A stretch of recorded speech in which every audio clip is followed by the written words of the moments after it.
ലോകത്തിലെ ഏറ്റവും വലിയ നാലാമത്തെ പ്രതിരോധ ശക്തിയാണ് ഇന്ത്യ നിലവിൽ. അതിനാൽ തന്നെ കര, നാവിക, വായുസേനകളുടെ ഏറ്റവും ശക്തമായ ഒരു പ്രതിരോധം തന്നെ ഇന്ത്യക്കുണ്ട്. റഫാൽ, തേജസ്, സുഖോയി തുടങ്ങിയ വിമാനങ്ങൾ വായുസേനയ്ക്ക് കരുത്തേകുമ്പോൾ INS Vikramaditya, INS Vikrant, INS Visakhapatnam തുടങ്ങിയ കപ്പലുകൾ നാവിക ആക്രമണങ്ങളെ ചെറുക്കാൻ ഇന്ത്യയെ സഹായിക്കുന്നു. ഒരു യുദ്ധം ഒരിക്കലും മുൻകൂർ ക്ഷണം കൊണ്ട് വരാറില്ലാത്തതിനാൽ ഒരു യുദ്ധം ഒഴിവാക്കാനായി ഇന്ത്യ എപ്പോഴും ഏത് സാഹചര്യത്തിനും തയ്യാറായിരിക്കുന്നു. ശത്രുതാപരമായ അയൽക്കാരെയും അനിശ്ചിതത്വമുള്ള ലോകത്തെയും അഭിമുഖീകരിക്കുന്ന ഇന്ത്യ കഴിഞ്ഞ 10 വർഷത്തിനിടെ 1 ഡസൻ ആധുനിക ആക്രമണശേഷിയുള്ള ആയുധങ്ങൾ സൈന്യത്തിൽ ചേർത്തിരിക്കുന്നു. പ്രതിരോധ സംഭരണം വൈവിധ്യവൽക്കരിച്ചുകൊണ്ട് രാഷ്ട്രത്തിന്റെ അഖണ്ഡത സംരക്ഷിക്കുന്നതിനായി കഴിഞ്ഞ 10 വർഷത്തിനുള്ളിൽ ഇന്ത്യ ലോകത്തിലെ തന്നെ ഏറ്റവും മികച്ച അത്യാധുനിക പ്രതിരോധ യന്ത്രങ്ങൾ സ്വന്തമാക്കിയിരുന്നു. അവ ഏതൊക്കെയാണ് എന്ന് നമുക്കൊന്ന് വിശദമായി പരിശോധിക്കാൻ ശ്രമിക്കാം. ഒന്നാമതായി റഫാൽ യുദ്ധവിമാനം. 2016 സെപ്റ്റംബറിൽ ഇന്ത്യയും ഫ്രാൻസും 36 റഫാൽ മൾട്ടി റോൾ യുദ്ധവിമാനങ്ങൾക്കായി €7.87 ബില്യൺ ഇന്റർ ഗവൺമെന്റൽ കരാറിൽ ഒപ്പുവെച്ചു. സംഭരണത്തിലെ വിവിധ രാഷ്ട്രീയ തടസ്സങ്ങൾ മറികടന്ന് റഫാൽ ഒടുവിൽ 2020 ജൂലൈയിൽ ഇന്ത്യൻ മണ്ണിൽ പറന്നിറങ്ങി. എല്ലാ ആയുധങ്ങളും സജ്ജീകരിച്ച പറക്കാൻ പാകത്തിലുള്ള 36 റഫാൽ യുദ്ധവിമാനങ്ങളാണ് മോദി സർക്കാർ വാങ്ങിയത്. ദസോ ഏവിയേഷൻ രൂപകൽപ്പന ചെയ്ത് നിർമ്മിച്ച ഒരു ഇരട്ട engine canard delta wing multi role fighter എയർക്രാഫ്റ്റാണ് ദസോ റഫാൽ. വ്യോമ മേധാവിത്വം, പ്രതിരോധം, വ്യോമ നിരീക്ഷണം, ഗ്രൗണ്ട് സപ്പോർട്ട്, ആഴത്തിലുള്ള സ്ട്രൈക്ക്, കപ്പൽ വിരുദ്ധ സ്ട്രൈക്ക്, ന്യൂക്ലിയർ ഡിറ്ററൻസ് ദൗത്യങ്ങൾ എന്നിവ നിർവഹിക്കാൻ കഴിയുന്ന ഒരു അപകടകാരിയായ യുദ്ധവിമാനമാണ് റഫാൽ. ഇന്ത്യയുടെ റഫാൽ ഏറ്റെടുക്കൽ അടിയന്തര സംഭരണത്തിന്റെ അടിസ്ഥാനത്തിലായിരുന്നു. ചൈനയ്ക്കും പാകിസ്ഥാനും എതിരായ കുരുക്ക് മുറുക്കാനുള്ള തീരുമാനത്തിന് ശേഷം ഇന്ത്യ വാങ്ങാൻ തീരുമാനിച്ച ആദ്യത്തെ അത്യാധുനിക യുദ്ധവിമാനങ്ങളിൽ ഒന്നാണിത്. 4.5 ജനറേഷൻ മൾട്ടി റോൾ എയർക്രാഫ്റ്റ് ഏറ്റെടുക്കുന്നത് ഇപ്പോൾ പാകിസ്ഥാൻ F-16 ഫൈറ്റർ ജെറ്റുകളേക്കാൾ കൂടുതൽ നേട്ടമുണ്ടാകുമെന്ന് ഓപ്പറേഷൻ സിന്ദൂർ തെളിയിച്ചു കഴിഞ്ഞു. പഹൽഗാം ഭീകരാക്രമണത്തിന് പ്രതികാരമായി ഇന്ത്യ വിജയകരമായി നടത്തിയ ഓപ്പറേഷൻ സിന്ദൂറിൽ റഫാൽ യുദ്ധവിമാനത്തിന്റെ കഴിവുകൾ തെളിയിക്കപ്പെട്ടിരുന്നു. ഇന്ത്യൻ വ്യോമാതിർത്തിയിൽ നിന്ന് തന്നെ പാകിസ്ഥാൻ ഭീകര ക്യാമ്പുകൾ തകർത്ത് റഫാൽ ദക്ഷിണേഷ്യയിലെ തന്നെ ഏറ്റവും അപകടകാരിയായ യുദ്ധവിമാനമായി മാറി. രണ്ടാമതായി S-400 air defence system. CAATSA ഉപരോധങ്ങളുമായി അമേരിക്ക ഇന്ത്യയെ ഭീഷണിപ്പെടുത്തിയിട്ടും 2018 ഒക്ടോബറിൽ S-400 ട്രയംഫ് മിസൈൽ സംവിധാനത്തിനായി ഇന്ത്യ റഷ്യയുമായി $5.43 ബില്യൺ കരാറിൽ ഒപ്പുവെച്ചു. റഷ്യ രൂപകൽപ്പന ചെയ്ത ഒരു mobile surface to air missile സിസ്റ്റമാണ് S-400. ലോകത്തിലെ തന്നെ ഏറ്റവും അപകടകരവും സാങ്കേതികമായി ഉയർന്നതുമായ വ്യോമ പ്രതിരോധ സംവിധാനം കൂടിയാണിവ. 400 കിലോമീറ്റർ പരിധിയിലും 30 കിലോമീറ്റർ വരെ ഉയരത്തിലും വിമാനം, UAVകൾ, ബാലിസ്റ്റിക് ക്രൂയിസ് മിസൈലുകൾ എന്നിങ്ങനെ എല്ലാത്തരം വ്യോമ ലക്ഷ്യങ്ങളെ നേരിടാൻ ഇതിന് കഴിയും. ഇതിന് വായുവിലൂടെയുള്ള 100 ലക്ഷ്യങ്ങൾ ട്രാക്ക് ചെയ്യാനും അവയിൽ 6 എണ്ണത്തിൽ ഒരേ സമയം ഇടപഴകാനും കഴിയും. S-400 മിസൈൽ സംവിധാനം അമേരിക്ക വികസിപ്പിച്ച terminal high altitude area defence സിസ്റ്റത്തേക്കാൾ വളരെ മുന്നിലാണ്. മാത്രമല്ല S-400 പ്രതിരോധ സംവിധാനത്തിന്റെ സംഭരണം പാകിസ്ഥാന്റെയും ചൈനയുടെയും 400 കിലോമീറ്റർ പരിധിയിലുള്ള എല്ലാ യുദ്ധവിമാനങ്ങളെയും ഏതാണ്ട് അസാധുവാക്കിയിരിക്കുന്നു. ഇന്ത്യയുടെ ഓപ്പറേഷൻ സിന്ദൂറിന് ശേഷമുള്ള പാകിസ്ഥാന്റെ പ്രത്യാക്രമണത്തിൽ 2 ചൈനീസ് JF-17 യുദ്ധവിമാനത്തെയും ഒരു അമേരിക്കൻ F-16 യുദ്ധവിമാനത്തെയും ഇന്ത്യയുടെ S-400 മിസൈൽ സിസ്റ്റം കൃത്യമായി നശിപ്പിച്ചിരുന്നു. 2021 ഡിസംബർ മുതൽ റഷ്യ ഇന്ത്യക്ക് മിസൈൽ പ്രതിരോധ സംവിധാനം വിതരണം ചെയ്യാൻ തുടങ്ങി. ഉക്രൈനുമായി യുദ്ധം തുടരുന്നുണ്ടെങ്കിലും 2026ഓടെ S-400ന്റെ എല്ലാ ബാറ്ററികളും ഇന്ത്യക്ക് ലഭിക്കുമെന്ന് പ്രതീക്ഷിക്കപ്പെടുന്നു. മൂന്നാമതായി സ്പൈസ് 2000 ബോംബുകൾ. ഇന്ത്യൻ വ്യോമസേന തങ്ങളുടെ സുഖോയ് 30 MK വിമാനത്തെ ഇസ്രായേലി സ്പൈസ് 2000 ലേസർ ഗൈഡഡ് ബോംബുകൾ ഉപയോഗിച്ച് സജ്ജീകരിക്കുന്ന പ്രക്രിയയിലാണ്. ഇസ്രായേലി പ്രതിരോധ സാങ്കേതിക കമ്പനിയായ റാഫേൽ നിർമ്മിക്കുന്ന spice smart, precise, impact and cost effective എന്നതിന്റെ ചുരുക്കെഴുത്താണ്. നിലവിൽ ഇന്ത്യൻ വ്യോമസേനയുടെ മിറാഷ് 2000 വിമാനത്തിൽ മാത്രമാണ് ഈ ബോംബുകൾ സജ്ജീകരിച്ചിരിക്കുന്നത്. സ്പൈസ് 2000 ബോംബുകളാണ് ബലാക്കോട്ടിലെ പാകിസ്ഥാൻ ഭീകര ക്യാമ്പുകളെ അവശിഷ്ടമാക്കി മാറ്റുന്നതിൽ ചുക്കാൻ പിടിച്ചത്. ബലാക്കോട്ട് വിജയത്തിന് ശേഷം അടിയന്തര വ്യവസ്ഥകൾ പ്രകാരം 100 സ്പൈസ് ബോംബുകൾ കൂടി വാങ്ങാൻ ഇന്ത്യ ഇസ്രായേലുമായി 300 കോടി രൂപയുടെ കരാറിൽ ഒപ്പുവെച്ചു. ഇപ്പോൾ ഇന്ത്യൻ വ്യോമസേന മാർക്ക് 84 വാർഹെഡ് ഉപയോഗിക്കുന്ന ബങ്കർ ബസ്റ്റർ അല്ലെങ്കിൽ ബിൽഡിംഗ് ഡിസ്ട്രോയർ പതിപ്പിനെ സ്വന്തമാക്കാൻ പോകുന്നുവെന്നും റിപ്പോർട്ടുകളുണ്ട്. ഇവ ടാർഗറ്റ് ചെയ്ത കെട്ടിടങ്ങളെ നശിപ്പിക്കാനും അതിർത്തിക്ക് സമീപമുള്ള തീവ്രവാദി ക്യാമ്പുകൾക്ക് ഒരു പേടി സ്വപ്നമായി മാറുമെന്നും ഇന്ത്യ പ്രതീക്ഷിക്കുന്നു. നാലാമതായി തപസ് BH-201 ഡ്രോണുകൾ. അഫ്ഗാനിസ്ഥാനോ ഇറാഖോ സിറിയയോ ഉക്രൈനോ ആകട്ടെ വിദൂരമായി ഉപയോഗിക്കുന്ന ആയുധ സംവിധാനങ്ങൾ കാലഘട്ടത്തിന്റെ ആവശ്യമാണെന്ന് എല്ലാ ആധുനിക യുദ്ധങ്ങളും തെളിയിച്ചിട്ടുണ്ട്.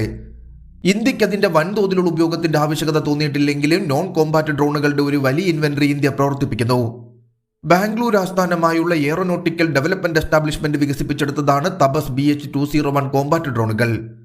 DRDOയുടെ കീഴിലുള്ള ഈ ഏജൻസി ഇടത്തരം ഉയരത്തിലുള്ള ദീർഘദൂര ഡ്രോണുകൾ വികസിപ്പിക്കാൻ തുടങ്ങിയിരുന്നു. ഈ ഡ്രോണുകൾക്ക് 28,000 അടി ഉയരത്തിൽ 18 മണിക്കൂർ പറക്കാനുള്ള കഴിവ് തെളിയിക്കപ്പെട്ടിരിക്കുന്നു. മൊത്തത്തിൽ 76 തപസ് ഡ്രോണുകൾ ഇന്ത്യൻ സായുധ സേനയിൽ ഉൾപ്പെടുത്തിയതിൽ നമ്മുടെ സൈന്യത്തിന് 60 എണ്ണവും വ്യോമസേനയ്ക്ക് 12 എണ്ണവും നാവികസേനയ്ക്ക് 4 എണ്ണവും ലഭിക്കും.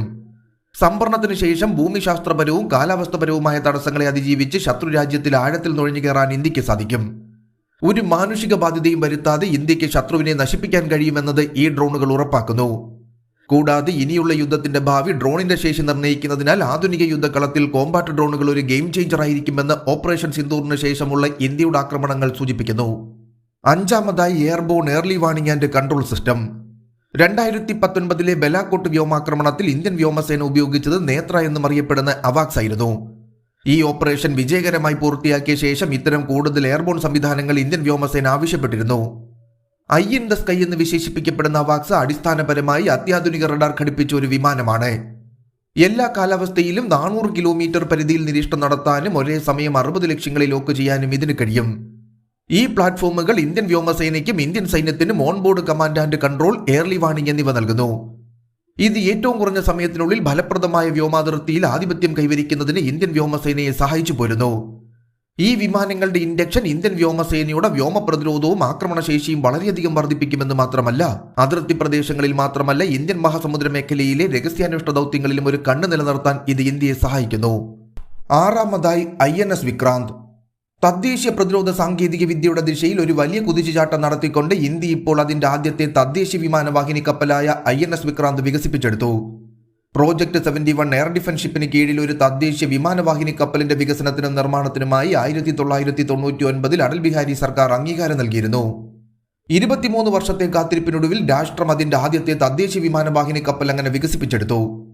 വിമാനങ്ങൾ വഹിക്കാനും ആയുധങ്ങൾ സജ്ജീകരിക്കാനും വിന്യസിക്കാനും വീണ്ടെടുക്കാനും കഴിവുള്ള ഒരു മുഴുനീള ഫ്ലൈറ്റ് ഡെക്ക് കൊണ്ട് സജ്ജീകരിച്ചിരിക്കുന്ന ചലിക്കുന്ന വ്യോമ പ്രതിരോധ സംവിധാനമാണ് വിമാനവാഹിനി കപ്പലുകൾ.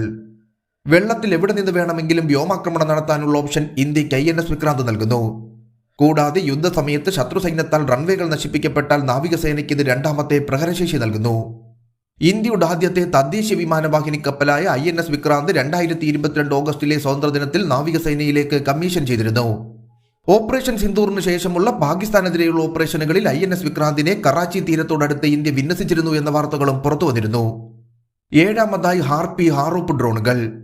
ഇന്ത്യൻ വ്യോമസേന നിലവിൽ 2 തരത്തിലുള്ള കാമിക്കേഷ് ഡ്രോണുകൾ ഉപയോഗിച്ചു പോരുന്നു. ഇസ്രായേലിൽ നിന്നും വാങ്ങിയ ഹാർപി, നവീകരിച്ച ഹാറൂപ്പ് എന്നിവയാണ് ആ ഡ്രോണുകൾ. ശത്രുക്കളുടെ റഡാറുകളെ തകർത്ത് അവരുടെ വ്യോമ പ്രതിരോധ സംവിധാനങ്ങൾ പ്രവർത്തനരഹിതമാക്കുന്നതിന് വേണ്ടിയുള്ള എല്ലാ കാലാവസ്ഥയിലും പകലും രാത്രിയിലും പ്രവർത്തിക്കാൻ കഴിയുന്ന ഫയർ ആൻഡ് ഫോർഗെറ്റ് സാങ്കേതിക വിദ്യയുള്ള ആയുധ സംവിധാനമാണ് ഹാർപി. യുദ്ധമേഖലയ്ക്ക് പിന്നിലുള്ള ഒരു ഗ്രൗണ്ട് വാഹനത്തിൽ നിന്നുമാണ് ഈ ഡ്രോണുകൾ വിക്ഷേപിക്കുന്നത്. ഇതിന് 200 കിലോമീറ്ററിന്റെ ആശയവിനിമയ റേഞ്ചും 16 കിലോഗ്രാം വാർഹെഡ് വഹിച്ച് 1 മീറ്ററിൽ താഴെയുള്ള ഉയരത്തിൽ 9 മണിക്കൂറിന്റെ എൻഡുറൻസും ഉണ്ടാകും. അതേസമയം ഇലക്ട്രോ ഒപ്റ്റിക്കൽ ഗൈഡഡ് അറ്റാക്ക് ആയുധമായി പ്രവർത്തിക്കുന്ന ഹാറൂപ്പ് ഒരു ലോയിറ്ററിംഗ് മിസൈലാണ്. ഹാറൂപ്പിന് 6 മണിക്കൂറിന്റെ എൻഡുറൻസും 1000 കിലോമീറ്റർ റേഞ്ചും ഉണ്ടാകും. ചലിക്കുന്ന വാഹനങ്ങൾ ഉൾപ്പെടെ നിരവധി ലക്ഷ്യങ്ങൾ തകർക്കാനായി ഹാറൂപ്പ് ഉപയോഗിക്കാൻ കഴിയുമെന്നതാണ് ഏറ്റവും ശ്രദ്ധേയം. ഇന്ത്യയും പാകിസ്ഥാനും തമ്മിൽ നടക്കുന്ന നിലവിലെ സംഘർഷത്തിൽ പാകിസ്ഥാനിലെ റഡാർ സ്റ്റേഷനുകളെയും വ്യോമ പ്രതിരോധ സംവിധാനങ്ങളെയും തകർക്കാൻ ഇന്ത്യ ഡ്രോണുകൾ ഉപയോഗിച്ചിരുന്നു. വിജയകരമായി ഡ്രോണുകളുടെ വിന്യാസം ഇന്ത്യയുടെ ഡ്രോൺ കരുത്തിനെ ലോകത്തിനു മുന്നിൽ കാണിച്ചു കൊടുത്തിരുന്നു. എട്ടാമതായി AH-64E അപ്പാഷെ ഹെലികോപ്റ്റർ. ബോയിങ് നിർമ്മിച്ച AH-64E ഹെലികോപ്റ്ററുകൾ 2015 അമേരിക്കൻ സർക്കാരുമായി ഇന്ത്യ ഉണ്ടാക്കിയ $multi billion കരാറിന്റെ ഭാഗമായിരുന്നു. 2019 പത്താൻകോട്ട് എയർ സ്റ്റേഷനിൽ നടന്ന ചടങ്ങിൽ ഈ ഹെലികോപ്റ്ററുകൾ സേനയിൽ ഉൾപ്പെടുത്തിയിരുന്നു. എല്ലാ കാലാവസ്ഥയും നേരിടാൻ കഴിയുന്ന, എളുപ്പത്തിൽ പരിപാലിക്കാൻ കഴിയുന്ന ഉയർന്ന ചടുലമായ ആക്രമണ ഹെലികോപ്റ്ററാണിത്. ഇതിന് സ്റ്റാൻഡ് ഓഫ് ശ്രേണികളിൽ കൃത്യമായ ആക്രമണം നടത്താനും ഭൂമിയിൽ നിന്നുള്ള ശത്രുതാപരമായ ഭീഷണികളോട് മികച്ച രീതിയിൽ പ്രവർത്തിക്കാനും കഴിയും. ഫയർ ആൻഡ് ഫോർഗെറ്റ് തത്വങ്ങളിൽ പ്രവർത്തിക്കുന്ന ടാങ്ക് വിരുദ്ധ ഗൈഡഡ് മിസൈലുകൾ, എയർ ടു എയർ മിസൈലുകൾ, റോക്കറ്റുകൾ എന്നിവ ഇവയിൽ സംയോജിപ്പിക്കാൻ കഴിയും. മാത്രമല്ല ബോയിങ്ങും ടാറ്റയും തമ്മിലുള്ള സംയുക്ത സംരംഭം ഇന്ത്യക്ക് വലിയ അനുഗ്രഹമായിരിക്കുമെന്നും കരുതപ്പെടുന്നു. ഒൻപതാമതായി ചിനൂക്ക് ഹെലികോപ്റ്റർ. 2015 സെപ്റ്റംബറിൽ 15 ചിനൂക്ക് ഹെലികോപ്റ്ററുകൾക്കായി ബോയിങ്ങുമായി ഇന്ത്യൻ വ്യോമസേന കരാർ ഒപ്പിട്ടിരുന്നു. 4 വർഷത്തിനു ശേഷം 2019 ചിനൂക്ക് ഹെലികോപ്റ്റർ ഇന്ത്യൻ വ്യോമസേനയിൽ ഉൾപ്പെടുത്തി. ബോയിങ് CH-47 ചിനൂക്ക് ഒരു അമേരിക്കൻ ഇരട്ട engine tandem rotor heavy lift ഹെലികോപ്റ്ററാണ്. ചിനൂക്കുകൾക്ക് 9.6 ടൺ വരെ ഭാരമുള്ള കാർഗോകൾ വഹിക്കാനാകുമെന്നതിനാൽ ദുരന്ത നിവാരണം, തിരച്ചിൽ, രക്ഷാപ്രവർത്തനം, പാരാച്യൂട്ട് ഡ്രോപ്പുകൾ എന്നിവയ്ക്ക് ഹെലികോപ്റ്ററുകൾക്ക് പിന്തുണ നൽകാനാകും. നിലവിൽ ഇന്ത്യൻ സൈന്യത്തിന് ലോജിസ്റ്റിക് പിന്തുണ നൽകുന്നതിനായി ഈ ഹെലികോപ്റ്ററുകളെ അതിർത്തി മേഖലയിൽ വിന്യസിച്ചിരിക്കുന്നു. 10ാമതായി Akash prime missile system. India തദ്ദേശീയമായി നിർമ്മിക്കുന്ന ആദ്യത്തെ ഇടത്തരം ഉപരിതല മിസൈൽ പ്രതിരോധ സംവിധാനമാണ് ആകാശ് മിസൈൽ സിസ്റ്റം. ഇവയ്ക്ക് ഒന്നിലധികം ദിശകളിൽ നിന്നും ഒന്നിലധികം ലക്ഷ്യങ്ങളിൽ ഒരേ സമയം ഏർപ്പെടാൻ കഴിയും. മാത്രമല്ല, യുദ്ധ ടാങ്കുകൾ അല്ലെങ്കിൽ ട്രക്കുകൾ പോലെയുള്ള മൊബൈൽ പ്ലാറ്റ്ഫോമുകളിൽ നിന്നും ആകാശ് മിസൈലിനെ വിക്ഷേപിക്കാൻ കഴിയും. റിപ്പോർട്ടുകൾ പ്രകാരം ആകാശ് മിസൈലിന്റെ പുതുക്കിയ പതിപ്പായ ആകാശ് പ്രൈം എയർ ഡിഫൻസ് സിസ്റ്റത്തിന്റെ 2 പുതിയ റെജിമെന്റുകൾ ഇന്ത്യൻ സൈന്യം നിലവിൽ ഉൾപ്പെടുത്തിയിരിക്കുന്നു. നിലവിലുള്ള ആകാശ് സിസ്റ്റവുമായി താരതമ്യപ്പെടുത്തുമ്പോൾ മെച്ചപ്പെട്ട കൃത്യതയ്ക്കായി ഇവയിൽ ഒരു തദ്ദേശീയ ആക്റ്റീവ് RF സീക്കർ സജ്ജീകരിച്ചിരിക്കുന്നു. ഇത് മിസൈൽ തൊടുത്ത ലക്ഷ്യത്തിൽ തന്നെ എത്തുന്നുവെന്ന് ഉറപ്പാക്കുന്നു. തദ്ദേശീയമായി വികസിപ്പിച്ചെടുത്ത രാജേന്ദ്ര എന്ന റഡാറാണ് ഈ മിസൈലിനെ പിന്തുണയ്ക്കുന്നത് എന്നതുകൊണ്ട് ശബ്ദത്തിന്റെ വേഗതയേക്കാൾ 2.5 മടങ്ങ് വേഗതയിൽ ടാർഗറ്റുകളിൽ ഇടപഴകാനും താഴ്ന്ന ഇടത്തരം ഉയർന്ന ഉയരങ്ങളിൽ പറക്കുന്ന ടാർഗറ്റുകളെ കണ്ടെത്തി നശിപ്പിക്കാനും ഈ മിസൈലിന് കഴിയും. ഇന്ത്യ നടത്തിയ ഓപ്പറേഷൻ സിന്ദൂറിനെതിരായി പാകിസ്ഥാൻ നടത്തിയ പ്രത്യാക്രമണങ്ങളുടെ ഭാഗമായി എത്തിയ ഡ്രോണുകളെയും മിസൈലുകളെയും കൃത്യമായി തകർത്തത് ആകാശ് മിസൈലുകളായിരുന്നു. പ്രതിരോധപരവും ആക്രമണപരവുമായ പ്രഹരശേഷിയുള്ള ആയുധങ്ങൾ ചേർത്തതിനു ശേഷം തങ്ങളുടെ ശത്രു അയൽക്കാരുടെ ഏത് ദുർസാഹചര്യത്തെ നേരിടാൻ ഇന്ത്യ തയ്യാറായിരിക്കുന്നു. പാക് അധിനിവേശ കാശ്മീരിൽ ആഴത്തിൽ കടന്ന് നടത്തിയ ബലാക്കോട്ട് വ്യോമാക്രമണവും സർജിക്കൽ സ്ട്രൈക്കും 2025 മെയ് 7 വിജയകരമായി നടത്തിയ ഓപ്പറേഷൻ സിന്ദൂറും ഇന്ത്യയുടെ ആക്രമണശേഷി ശത്രുക്കൾക്കെതിരായ പ്രതിരോധമായി തെളിഞ്ഞിരുന്നു. മേൽപ്പറഞ്ഞ ആയുധങ്ങളുടെ സഹായത്തോടെ വർദ്ധിച്ച കഴിവ് പാകിസ്ഥാനെതിരെ മൊത്തത്തിൽ പ്രയോഗിക്കാൻ ഇന്ത്യക്ക് അവസരമുണ്ടാക്കരുത് എന്ന് മാത്രം പാകിസ്ഥാനെ ഓർമ്മിപ്പിച്ചുകൊണ്ട് നിർത്തുന്നു.